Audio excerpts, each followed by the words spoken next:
Students, in this video we are going to discuss graph of concentration of reactant against time.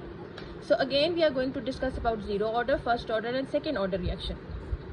Students, in this case you can see that on the y-axis it is concentration and on the x-axis it is time.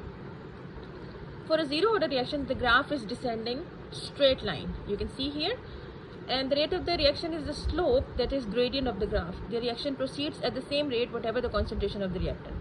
For the first and the second order reaction the graph is a curve, and the curve for the second order reaction is much deeper than for the first order reaction. Okay, so this is the zero order reaction, this is the first order reaction, and this is the second order reaction.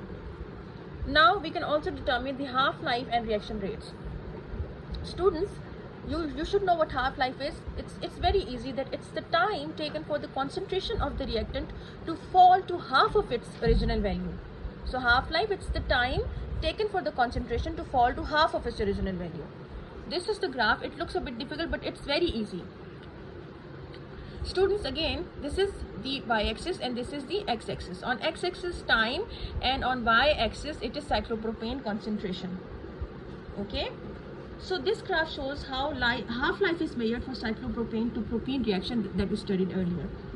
Okay, so 3 successive half-lives are shown, and you can see here 1 half-life, 2 half-life and 3 half-life, third half-life. Okay, now you can see in the table that from 4 to 2, that is 4 to 2, the half-life is 17, that is 17 minus 0, 17. From 2 to 1 concentration, 2 to 1, you can see the half-life is 34.3 minus 17, it is 17.3. And again from 1 to 0.5, the half-life is 51 minus 34.3. 51 minus 34.3, it is 16.7. Okay, so it's very clear up till now that the half-lives are almost constant. So they are fairly close to each other. So this means the mean half-life, that is average, is 17 minutes for this reaction. We can tell that this reaction is first order because the successive half-lives are more or less constant. Okay, this is the first order reaction.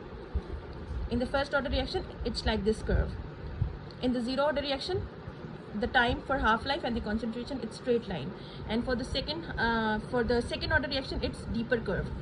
Okay, so we can say that in zero order reaction, this is the zero order reaction, the successive half-lives decreases with time, and in the first order reaction the half-life is constant, and in the second order reaction they have successive half-lives which increase with time.